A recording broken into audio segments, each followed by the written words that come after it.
Hello mes belles âmes. Au milieu de la forêt, aujourd'hui je te parle du soutien dans le couple, le soutien mutuel, le soutien indéfectible. Dans le couple, comment ça se passe, comment ça se manifeste. Si tu ne me connais pas encore, je suis Corinne, je suis coach et j'aide les femmes à révéler leur beauté intérieure en vivant le couple conscient, le couple nouvelle ère. Alors aujourd'hui, je te parle soutien au cœur en fait de quelque chose qui se passe pour moi dans ma vie. Mon compagnon vient de perdre quelqu'un qui lui est très cher et donc voilà, la vie n'est pas forcément un long fleuve tranquille et parfois on a des circonstances de vie difficiles et je trouve qu'un des objectifs du couple, si on peut parler d'objectifs, c'est vraiment de se soutenir dans ces moments-là. Euh, et en fait, ce soutien, comment, je vais t'expliquer comment moi je le manifeste puisque je suis au cœur de ça. Et en fait, le soutien, on pourrait dire que c'est, je sais pas, donner des conseils ou voilà, apporter un éclairage, si j'étais à ta place, etc. Et moi, je me suis rendu compte qu'en fait, le meilleur soutien qu'on pouvait parfois apporter dans ces moments-là de circonstances de vie voilà, difficiles, d'épreuves, eh bien parfois c'est juste la présence, d'être là, d'être en accueil, d'être ouvert à l'autre, donc d'ouvrir son cœur et d'être dans l'écoute. Et parfois juste ça, c'est déjà énorme et ça suffit en fait à être dans le meilleur soutien possible. Et je crois que c'est aussi une façon la plus juste de le faire. Alors justement par rapport à ce qui s'est passé, quand il l'a appris, en fait il m'a posé une question sur un parti pris de ce qu'il ressentait le plus juste pour lui. Et j'aurais pu avoir un jugement dessus parce que c'est pas le comportement que moi j'aurais eu dans sa situation. Et ma première réaction en fait, alors peut-être que c'est la déformation professionnelle de coach, mais ça a été de lui dire il n'y a que toi qui peux répondre à cette question. Euh, et c'est important que toi tu fasses ce qui est le plus juste pour toi en évaluant bien toutes les conséquences pour être sûr de ne pas avoir de regrets. Et point. J'ai pas trop donné mon avis. Euh, alors déjà j'étais sous le coup de l'émotion de l'annonce parce que c'est aussi quelqu'un que j'aimais beaucoup. Donc j'évite aussi de réagir ou de donner des conseils quels qu'ils soient quand je suis sous le coup d'une émotion. Je préfère avoir du recul là-dessus parce que l'émotion nous fait réagir et moi j'ai appris maintenant à agir. Et je ne suis pas dans ma sagesse et dans ma justesse et dans cette liberté d'être et liberté de parole quand je suis ballottée par mes émotions parce qu'elles me ramènent en fait à mes blessures.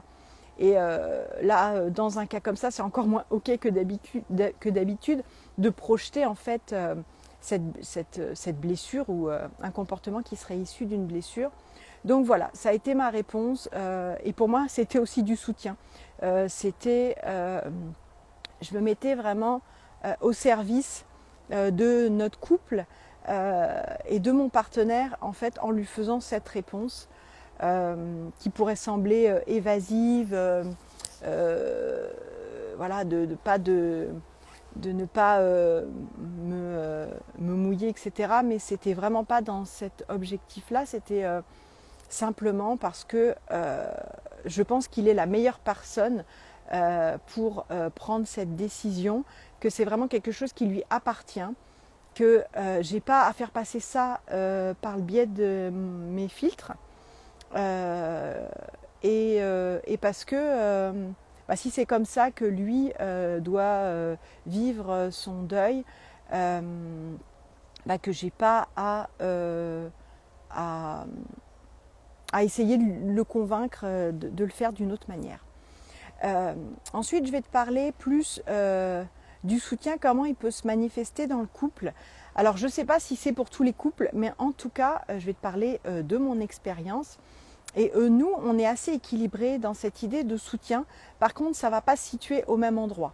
Alors, c'est beaucoup en relation avec l'énergie masculine ou féminine. Et là, il se trouve que cette énergie suit notre identité de genre.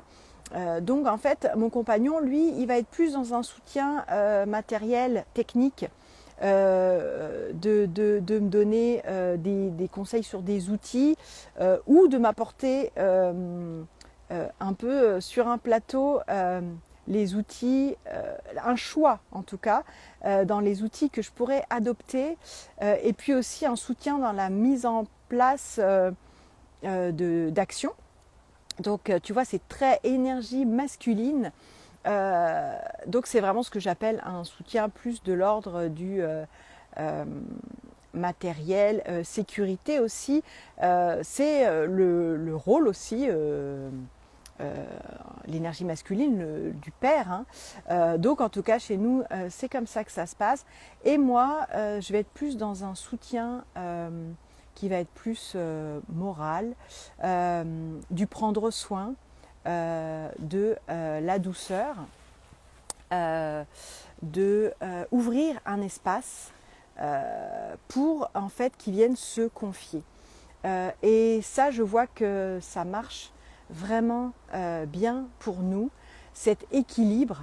Et je voudrais revenir sur cette idée de donner un espace pour se confier. C'est justement être dans cette écoute active, même proactive. Et simplement, en fait, parfois, on a un petit peu des croyances sur mais les hommes, ils ne se confient pas, ils n'expriment pas leurs sentiments, leurs émotions. Et moi, j'ai remarqué que en tant que femme, souvent, on a eu des difficultés à prendre notre place et que par comment dire, j'arrive pas à trouver le mot, parce que en fait ça nous a fait défaut. Et bien souvent on a agi un peu en matriarche ou en castratrice et on n'a pas toujours laissé la place à l'homme de pouvoir s'exprimer. Moi je dirais sans ramener sa fraise, enfin tu vois l'idée en fait. Souvent on a notre mot à dire, on a un peu un interventionnisme. On peut l'avoir aussi avec nos enfants, cette idée de contrôle aussi, d'être dans le contrôle, de savoir ce qui est mieux pour l'autre. Et moi j'ai remarqué que avec mon partenaire, quand je lui ouvre donc mon cœur, hein, cet espace d'écoute et d'accueil, eh bien en fait il se sent en sécurité et il ressent toute la douceur pour lâcher justement lui aussi tout ce qu'on lui a appris, c'est-à-dire d'être fort, invincible, de ne pas montrer ses faiblesses. Et à ce moment-là, il peut se poser, il peut se déposer et il peut se confier. Alors moi je ne vais pas forcément pouvoir lui trouver les solutions, ce n'est pas forcément mon rôle, je ne me place pas en sauveuse, mais juste d'ouvrir cet espace-là, ça lui permet, lui, d'être dans sa vulnérabilité et justement d'arriver à mieux se comprendre, à mieux se connaître au travers de ce qui le traverse, au travers de ses émotions. En tout cas, je crois que c'est très riche cette répartition en fait de comment chacun amène son soutien, comment ça se manifeste. Il n'y a pas un seul soutien, je pense qu'il peut être vraiment de différents ordres. Et en tout cas, ce qui me semble, je reviens sur cet événement qui vient de nous arriver et de lui arriver, ce qui me semble super important en tout cas, c'est vraiment pour moi de respecter ses besoins. Donc c'est quelqu'un souvent qui, dans ces cas-là, a besoin de retourner dans sa grotte. Donc pour moi, c'est très important de respecter son silence, le recul ou voire le retrait qu'il a envie de prendre. C'est quelque chose qui m'a beaucoup fait travailler au tout début de notre relation parce qu'avec ces réminiscences de blessures d'abandon et de dépendance affective, Bien souvent, ces moments de retrait, je les ai pris vraiment personnellement. Je me suis mise en doute par rapport à ça. Je me posais beaucoup de questions et puis j'ai compris que ça n'avait rien à voir avec moi et à un moment donné, j'ai aussi cessé d'être le nombril du monde, d'avoir ces petits parfois comportements de petite fille gâtée où le monde doit tourner autour d'elle et j'ai grandi et dans cette maturité émotionnelle, j'ai vraiment réussi à me positionner sur ce respect en fait d'abord de moi, mes besoins et de ce que je suis, d'accepter aussi justement ces blessures, de ne plus lutter contre et ça me permettait d'être vraiment dans le respect de ses besoins et de sa façon d'être, sa façon de ses comportements aussi qui lui sont propres et que voilà, tout le monde réagit différemment, tout le monde a ses particularités et je l'aime aussi pour son unicité. J'aurais pas envie que ce soit mon clone parfait, ça serait pas du tout riche dans cette troisième entité qui est le couple et que l'on construit en apposant ces pierres une à une pour bâtir notre cathédrale. Donc c'était vraiment un thème qui était important aujourd'hui. Je trouvais que c'était vraiment le bon moment pour te parler. Souvent je te parle de soutien mutuel dans le couple et j'avais envie d'approfondir un peu cette idée. Donc essaye de voir toi parfois comment tu aimerais être soutenu et est-ce que du coup c'est comme ça aussi que tu soutiens l'autre. Pose-toi des questions là-dessus. Est-ce que tu as tendance à respecter les besoins de l'autre ou est-ce que tu penses qu'il y a une seule façon de réagir face par exemple à une épreuve et est-ce que c'est cette façon unique, tu cherches à l'imposer à l'autre ou à le convaincre qu'il doit passer par là.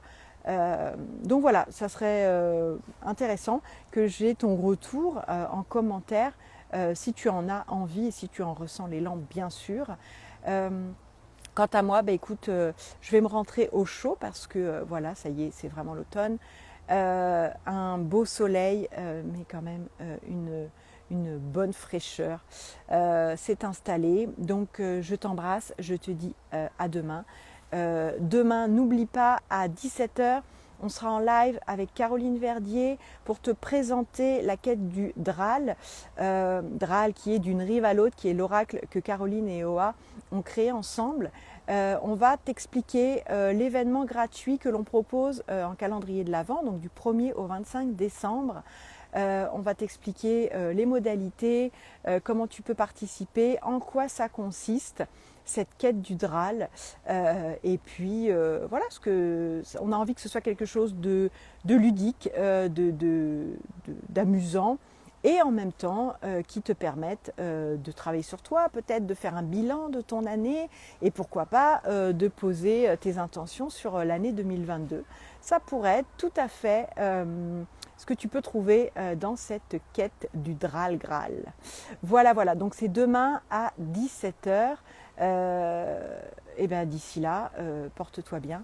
Je te fais des gros bisous et je te dis à demain. Bye bye.